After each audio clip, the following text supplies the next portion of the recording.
Boa noite para você ligado na CDL-FM. Começamos mais um Conectamente, o programa que vai ao ar toda segunda-feira às 8h30 da noite. E é para você já começar a semana pensando. Está empreendendo? Está querendo ver como é que é esse mundo do empreendedorismo? Ou de vez em quando você fica pensando, por que eu não vou empreender? Tá aí, ó. Participa com a gente dessa prosa, porque essa prosa sempre te dá algum oriente para conversar um pouco melhor sobre esse assunto. Comigo, o titular desse programa, ele é vice-presidente da CDL-BH e é quem faz a introdução do nosso tema para depois nós apresentarmos o convidado de hoje, que é especial. Diga lá, Fernando. Boa noite, Paulo Leite. Boa noite aos ouvintes da Rádio CDL. Hoje recebemos um convidado que revolucionou o mercado pet brasileiro. Ele transformou uma ideia inovadora em um verdadeiro império. Apresenta essa fera aí, Paulo. Bom, Sérgio Zimmermann. Quando a gente fala em Sérgio Zimmermann, a gente vê a primeira luz acendendo, que é o Pets, que é um negócio inovador no universo pet e que cresce sensivelmente. Sérgio, muito obrigado por ter atendido o nosso convite e participar dessa prosa conosco. Boa noite, Paulo. Boa noite, Fernando. Boa noite ao ouvinte da Rádio CDL. É um prazer estar aqui e poder compartilhar um pouco das experiências que eu tive na montagem do Grupo Pets ao longo desses últimos 22 anos. Estou à disposição de vocês. Bom, aqui tem um segredo para a gente começar o programa, que é um sorteio. Eu estou sendo acusado há muito tempo de conduzir um sorteio viciado, porque sempre que eu faço o sorteio, quem ganha o direito de fazer a primeira pergunta é o Fernando Cardoso. Então, mais uma vez, aí a primazia é sua, De Fernando. novo, De Paulo? novo. Bacana. Bora lá, então. Ô, Sérgio, a Pets é uma empresa gigantesca, admirada, além do segmento pet, em diversos outros segmentos. É um orgulho mesmo nacional. Mas eu queria que você contasse um pouco do inicinho dessa história, porque tem muito empreendedor que está escutando o programa e quer que aquele negocinho dele ali que está ainda pequeno, incipiente, se torne algo grandioso. Conta pra gente desse início. A Pets, Fernando, o nome original é Pet Center Marginal.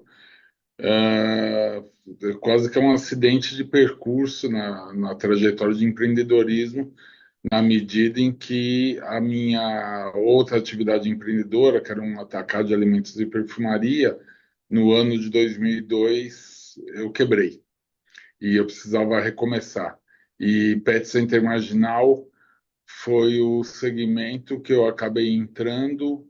é, Na época achava que talvez fosse complicado o segmento pet, mas ao ver que já tinha algumas mega lojas na cidade de São Paulo, nas regiões sul e oeste de São Paulo, eu achei que também poderia ter uma mega loja para atender a zona leste e norte. Só que quando nasceu a Pet Center Marginal, no dia 17 de agosto de 2002, eu tinha um único objetivo: sustentar minha família com 4 filhos. Portanto, era para ter uma loja só. Só que depois que dá certo a primeira loja, aí você começa a perguntar por que que eu não tento uma segunda, depois dá certo a segunda, porque não vem uma terceira, uma quarta, e assim já foram. Hoje o grupo tem mais de 270 lojas. Você tem 270 lojas. O seu universo de Oriente, o teu princípio, o teu pontapé inicial foi São Paulo. Você hoje tem 5 regiões brasileiras em que você atua. Como é? E aí é uma pergunta que interessa muito, porque às vezes o empreendedor fica, vou expandir o meu negócio, quero abrir lojas fora. Como é que é o entendimento de uma realidade, por exemplo, que me parece ser específica? Ou o mundo pet é igual para todo mundo? Tem diferença nessas regiões? E se tem, como fazer para adequar? Isso é uma coisa super interessante, Paulo, que quando você pega diversos segmentos de varejo, o Brasil é um país continental, então você tem características de consumo, características culturais que diferenciam de maneira bastante intensa as formas de se consumir no sul, ou no norte, no nordeste, no centro-oeste. Isso é normal. Mas a gente descobriu que no segmento pet, literalmente do Oiapoque ao Chuí, o que une o consumidor é o amor pelo animal de estimação, e amor é igual. Então a gente descobriu que a gente é uma das raríssimas redes de varejo que pode estar num segmento que consegue trabalhar com marcas praticamente nacionais, com um mix de produtos praticamente igual do Rio Grande do Sul ao Rio Grande do Norte, passando por Amazonas, os estados do Centro-Oeste, Sul, Sudeste. Então, o que a gente vê é que o amor pelo animal de estimação faz com que as necessidades sejam muito parecidas, que a maneira da gente oferecer as coisas também possam ser parecidas e que o resultado é parecido, é muito bem distribuído o resultado ao longo de todo o território nacional das lojas que nós temos. Ô Sérgio, antes da minha pergunta, eu queria te falar que você me deu uma notícia muito boa hoje, viu? Eu também tenho 4 filhos, então eu já estou no caminho certo, né? Tem que trabalhar pra caramba. O dia é meu sonho. Eu sou do varejo ótico aqui, eu tenho que crescer pra caramba para sustentar essa meninada. Mas fora a Aí, brincadeira, Sérgio, uma coisa que eu acho que é bem legal, eu falei da força da Pets no início aqui do programa. E eu, na minha visão, entendo que vocês têm uma grande importância para o segmento no Brasil. Antigamente, as pet shops eram, às vezes, lojas menores, né, ali de bairro, que tem essa conexão com o amor pelo animal, né? Mas vocês fizeram um negócio revolucionário, transformando em lojas grandes, gigantescas, com várias opções, uma enormidade, de produtos. Então, eu queria que você falasse um pouco disso, a própria conexão com a parte digital também. Vocês têm várias particularidades nesse pioneirismo do segmento para o Brasil. Eu queria que você contasse um pouco disso. legal. Bom, vamos lá. Primeiro, a gente, quando montou a primeira loja, eu acreditava que as pessoas que têm um animal de estimação, elas não querem fazer uma compra como se fosse num supermercado, aquela compra fria. As pessoas querem interação, querem relacionamento, querem experiência na loja. Então, desde o início, a gente se preocupou em fazer muitos eventos, apresentações, concursos. A gente fez vários entretenimentos ao longo da jornada da Pets, para que as pessoas não vissem o ato de ir à loja apenas como um ato de fazer compra, transações comerciais. Assim como a gente também procura oferecer serviços de banho, tosa, serviços veterinários, que são as necessidades de quem tem um pet. Em 2018, 2014 mais ou menos, 2015 mais exatamente, nós vimos que o segmento online no resto do mundo estava começando a ter importância para o segmento pet. No Brasil ainda não, no Brasil ainda era traço. Mas aí a gente viu que a gente deveria estruturar a entrada no segmento pet e de uma maneira absolutamente integrada entre o online e o físico, que é o conceito da omnicanalidade. Nós começamos a fazer todo esse processo em 2015, concluímos o piloto em 2018, em 2019 fizemos todo o rollout para as lojas que tinham à época, e o online era 7% das vendas. Na pandemia explodiu para 25% as vendas, e depois da pandemia agora passa dos 40% a representatividade de vendas do online. Quer dizer, é um processo que veio evoluindo ao longo do tempo. Sérgio, vocês têm uma preocupação com o que hoje virou sigla, mas é verdade, que é o ESG. Vocês consideram bastante sustentabilidade, meio ambiente, governança dos seus negócios. Como é que você consegue conservar com um segmento que tem, por exemplo, na sustentabilidade e no respeito ao ambiente, canais muito fortes, a ligação homem-animal? Como é que é essa preocupação? Como é que é essa ligação? A gente tem diversas iniciativas nesses três pilares do ISD, mas, sem dúvida nenhuma, acho que a que mais vale a pena destacar e que nós temos muito orgulho pelo foco que nós damos e o trabalho que nós realizamos, que é o Adote Pets. O Adote Pets é uma maneira de abrir todas as nossas lojas, o espaço mais nobre das nossas lojas, para ONGs parceiras, para fazer doações de cães e gatos. Hoje nós somos a maior plataforma de doação de cães e gatos do Brasil. A gente doa praticamente 10 mil pets por ano. No acumulado aí já estamos chegando à marca de 100 mil pets doados. E, além disso, a gente tem uma parceria com a editora MOL, que é uma editora social, onde a gente faz livros de altíssima qualidade, vendendo centenas de milhares de livros para consumidores que gostam do produto e sabem que estão contribuindo para ONGs.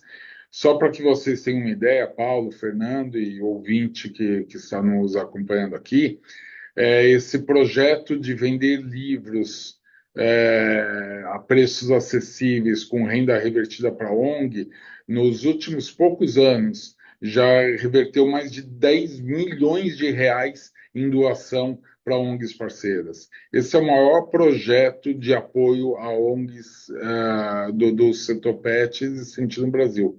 Então, a gente, como eu disse, a gente tem várias iniciativas nas três siglas, toda a questão de governança, as questões básicas de responsabilidade social, mas acho que onde realmente a gente brilha e se destaca é no Adote Pets. Ô Sérgio, o empreendedor, principalmente no Brasil, né, com o custo do Brasil, primeiro é um cara que tem que ser muito guerreiro, muito determinado, muito resiliente e sempre buscando evoluir o seu negócio. Tem uma frase sua que eu achei muito bacana. Você diz assim: o sucesso vem para aqueles que estão dispostos a se adaptar e inovar. Eu queria que você contasse para a gente, dentro da história aí da Pets, momentos que você teve que ter grandes mudanças, né? Se adaptar de maneira drástica o seu negócio para conseguir que ele ficasse desse tamanho. Bom, vamos lá, Fernando. Aqui a adaptação e inovação realmente são dois pilares para quem quer evoluir como empreendedor. É, Citar um exemplo de inovação que é bem marcante. Quando foi inaugurada a Pet Center Marginal, o horário de funcionamento dela era das 9 horas da manhã até 21 horas. Só que ocorria que às 21 horas os portões fechavam e vários clientes tentavam entrar e não podiam mais entrar. Um ano depois de inaugurado, a gente fez uma reunião para ampliar o horário de funcionamento. As primeiras sugestões foram 22 horas, para seguir o horário do shopping. Alguém falou 23 horas para quando a pessoa saísse do shopping ainda poder vir aqui. Alguém mais arrojado falou, por que não vai até meia-noite? Alguém colocou que ir até meia-noite ia ter dificuldade de condução. Só que a palavra meia-noite, eu falei, por que não abre 24 horas? Quando eu falei 24 horas, a consultora que estava acompanhando a reunião falou, não, isso aí não tem sentido nenhum, não tem nenhum lugar nos Estados Unidos ou na Europa que tem uma pet shop 24 horas funcionando. Eu perguntei, você tem certeza que não tem nenhum lugar do mundo? Ela falou, tem. Eu falei, então, fechou, vamos abrir 24 horas, porque é uma grande possibilidade de inovar e ser. E já é difícil inovar no Brasil, mas quando você pode fazer uma inovação em termos mundiais, é um privilégio. E assim, em 2003, nasceu a primeira loja 24 horas do mundo, nesse tamanho, no segmento pet. E ela está aberta até hoje, 24 horas, e já abrimos aí mais umas três ou quatro na cidade de São Paulo, também funcionando 24 horas. Isso é um exemplo de inovação. Quanto à adaptação, na medida que o negócio vai crescendo, as coisas que fizeram você crescer, sair da primeira loja até um determinado número de lojas, não é necessariamente o que te leva para a próxima fase. Por exemplo, eu montei sozinho as primeiras 27 lojas, depois entrou um fundo de investimentos, o Argo Pincos. O fundo passou a ser controlador da companhia. E eu, como executivo, como CEO da companhia, eu precisei me adaptar e entender as mudanças culturais que significava a entrada desse fundo. Mas o que faz você ir muito longe é justamente essa adaptação. E a adaptação é intimamente ligada com uma coisa chamada vontade de aprendizado. Eu sempre me empolguei em fazer as coisas pela vontade de querer aprender. Então, vontade de querer ter a parceria com o fundo de investimentos, depois vontade de abrir capital, vontade de ter uma empresa que tivesse presença nacional, todas essas coisas sempre constituíram verdadeiras fontes de aprendizado para mim. Então, o verbo que eu mais utilizo na minha vida é aprender, aprender e aprender. Você falou em aprender, eu sei que a primeira inflexão que você teve quando você contou a história lá do 2002 deve ter sido o aprendizado, porque você falou, quebrei num segmento e fui encarar outro porque eu tinha necessidade de pagar minhas contas, os boletos não avisam que vão deixar de chegar. Eu queria que você contasse para aqueles que estão nos ouvindo, nos assistindo, quais os principais pontos de inflexão nesse momento em que você perde uma atividade, que era a tua atividade principal, e tem que se reinventar. Como é que é isso? Perfeito, Paulo. É, quando você toma um revés na vida, para o empresário, talvez o grande revés é a falência, assim como para um funcionário é perder o emprego, para um marido ou para uma esposa é a separação no casamento. Esses eventos significativos que a gente tem, existe uma tendência que é bastante natural da gente querer ir para a janela para apontar culpados, para apontar dedos. Então, você quebrou na empresa, você quebrou com a empresa, você vai lá e culpa o governo, culpa os juros altos, culpa o concorrente, culpa o sistema tributário, enfim, você pode encontrar um monte de coisas que justificam porque você quebrou. Normalmente vai estar certo, você não, se você for uma pessoa razoável, você nem vai estar inventando nada. Você vai estar colocando fatores que realmente possam ter contribuído para que a empresa não tivesse sucesso. Ocorre que quando você faz isso, você fica um pouco mais confortado, que você fala, pô, eu não sou tão idiota assim, porque afinal de contas o negócio quebrou por outras causas, mas o problema é que você não aprende nada. Ao invés de ir para a janela e apontar culpados, eu preferi fazer uma outra coisa, muito mais complexa, mas foi ir ao espelho, fazer reflexões de o que eu poderia ter feito diferente, onde foi o meu erro ou alguns erros que eu cometi, porque isso poderia me servir de aprendizados. Então, eu costumo dizer que ter quebrado foi um verdadeiro privilégio para mim. Evidente que não privilégio sobre o aspecto material, sobre o aspecto jurídico, mas quando você está focado em aprendizado, o que você aprende diante de uma quebra tem um valor inestimável, vale mais que 10 MBAs. Então, eu quero dizer que ter quebrado me foi muito útil para fazer grandes reflexões e ter constituído um novo negócio com uma cabeça já calejada pela diversidade e também indo à procura de estudo, que foi o que eu fiz. Logo quando houve esse movimento de quebra, eu voltei à faculdade, eu fui pela primeira vez à faculdade para fazer administração, depois fui estudar, fazer um curso de extensão no exterior, nos Estados Unidos, na Europa, para entender muito bem o varejo, para misturar o meu conhecimento prático com o conhecimento acadêmico. Essa fórmula funcionou muito bem para mim. Ô, Sérgio, você falou que no início aí você chegou a 27 lojas próprias, né? Aí depois entrou um fundo de investimento e vocês chegaram mais próximo agora a fazer o IPO. Eu queria que você falasse um pouco da sucessão familiar aí. A gente tem, o Brasil, a maior parte das empresas são familiares, né? Você falou que você tem 4 filhos. Os seus filhos chegaram a estar dentro do negócio nesse início? Como que foi essa conexão da família? E se isso se estende a hoje também? Os meus filhos, eles, dos quatro, dois tiveram passagens pela empresa, mas eu sempre os deixei muito à vontade e nenhum deles, não só filhos, como não há nenhum parente hoje trabalhando na companhia. E uma das razões também pela qual eu quis fazer o negócio com fundo de investimentos foi para tirar qualquer expectativa ou qualquer peso sobre os filhos, porque às vezes eu considero um equívoco achar que o filho tem que seguir o que o pai construiu. Eu acho que naturalmente, quando isso acontece de uma maneira espontânea, muitas vezes os filhos levam as empresas para muito mais longe. Mas nós temos que convir que o talento, a expertise, o gosto pelo empreendedorismo, etc, etc, isso não é herdado. Isso tem pessoas que gostam, tem pessoas que não gostam.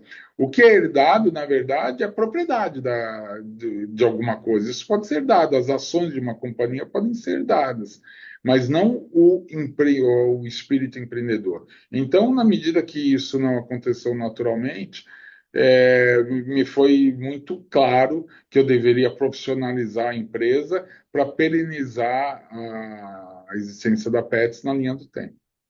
Sérgio, o papo é incrível. Eu estou aqui, eu não parei de fazer anotações. Durante a nossa conversa, eu anotei o tempo inteiro, porque eu gosto muito. Eu sou aqui, talvez eu seja o melhor aluno de todos esses programas, porque sempre que eu converso com pessoas como você, por exemplo, que tem uma visão bastante ampla do empreendedorismo, da determinação para fazer negócios num país tão complicado, às vezes, como o nosso, eu sempre tenho muito a aprender. Então, primeiro, agradecer por esse aprendizado que você me proporcionou e tenho certeza está proporcionando para os nossos ouvintes e espectadores. Mas antes de encerrar, eu vou pedir para o Fernando fazer um resumo da prosa. E depois eu quero saber se você dá nota para ele. De 0 a 5, o que você avalia o resumo que ele fez aqui? Diga lá, Fernando. Bora lá. Ô, Sérgio, primeiro queria agradecer como o Paulo, acho que foi uma verdadeira aula aqui. E eu acho que a Pets não está onde está, não é à toa, né? Eu acho que tudo quanto é tendência de ponta, conexão com a tecnologia, a gente falou do canal online com um atingimento de um faturamento bem legal, a questão da conexão humana, eu acho que o vínculo tanto com os profissionais que estão dentro da empresa quanto com os seus clientes, eu acho que é outro elo. E acho que o Sérgio fechou com chave de ouro, né? Eu acho que essa questão da sucessão familiar é um grande dilema no Brasil, né? O número que se tem, eu vi na Fundação Dom Cabral, acho que 68% das empresas quebram da primeira para a segunda geração. E quando você tem um entendimento do real valor e do papel ali do fundador dentro desse negócio, inclusive com a preocupação com os filhos, aí se entende por que que o negócio ficou tão gigante, né? Então, acho que agradeço novamente, Sérgio. A Pets é um exemplo e é um orgulho de todos os brasileiros. Bom, eu queria saber qual é a nota do Fernando agora. Nota 1000, resumo muito bem feito. Eu que agradeço a você, Paulo, a você, Fernando. Agradeço também ao ouvinte que nos acompanhou até aqui. É sempre muito bom compartilhar essas informações e desejo muito sucesso. Tenho um carinho muito grande por Minas Gerais, por Belo Horizonte. Nós fomos, alguns anos atrás, se eu não me engano, foi em 2015, quando a gente abriu a primeira loja em Belo Horizonte. Hoje nós estamos presentes em muitas cidades já de Minas Gerais, mas nós fomos muito bem acolhidos pelo povo mineiro. Nós temos muito carinho pela forma como nós nos relacionamos com todo o povo mineiro que recebeu a Pets de braços abertos. Olha, não é brincadeira não, mas eu acabei de receber aqui da minha afilhada um pedido para eu passar na Pets da Nossa Senhora do Carmo, que ela me pediu uma encomenda para o cachorrinho dela. Tá vendo como é que é? Mas aqui, acabei de receber. Ela, Juliana, me ligou agora falando sobre isso. Eu falei, então tá, agora eu vou atender o pedido da Juliana, conversando com o Sérgio Zimmermann, que é CEO, fundador da Pets, a quem a gente agradece mais uma vez, e a você, que nos acompanhou até agora. Muito obrigado pelo carinho. Segunda-feira, 8h30 da noite, estamos de volta. E você sabe, você é a nossa principal companhia. Se você quiser fazer crítica, sugestão, dar sua opinião, falar mal do Fernando, conectamente@cdlbh.com.br. Conectamente@cdlbh.com.br. Esse programa, depois de exibido na Rádio CDL, ele vai ao ar na Multiprosa, plataforma de conversa e prosa da CDL e também nos principais streamings de podcasts. Muito obrigado pela sua companhia mais uma vez. Uma ótima noite de segunda e até segunda que vem. Obrigado, Sérgio. Obrigadão, Sérgio. Foi Valeu! ótimo.